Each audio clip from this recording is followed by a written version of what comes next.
يقول قوس قزح: القوس المعروف عند سقوط المطر والشمس مشرقة تظهر ألوان الطيف نتيجة لانكسار وتحلل ضوء الشمس خلال قطرات المطر. كره بعض العلماء تسمية قوس قزح، وقالوا جاء في حديث: لا تقولوا قوس قزح فإن قزح شيطان، لكن قولوا قوس الله عز وجل فهو أمان لأهل الأرض. لك حديث موضوع. طيب، ما هو قزح؟ قال بعضهم من القزح وهو الارتفاع، وقال بعضهم جمع قزحة وهي الطريقة التي تتركب منها ألوان هذا القوس. وقيل اسم شيطان، وقيل أسماء اسم إله الرعد عند الكفار، وقيل اسم ملك من ملوك العجم.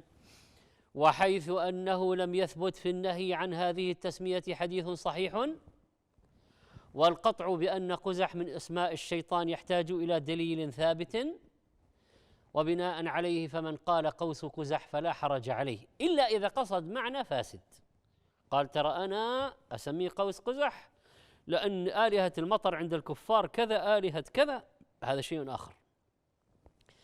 لكن لو ما قصد، قال يعني هذا اسم منتشر، هذا اسم منتشر وما ثبت أنه اسم شيطان ولا ثبت في النهي عنه حديث صحيح، سأسميه، نقول لا بأس، لكن الاحتياط تركه. خلاص، تبغى تقول قوس المطر، خلاص قول. إن أعجبك الفيديو لا تنسى الإعجاب والاشتراك في القناة.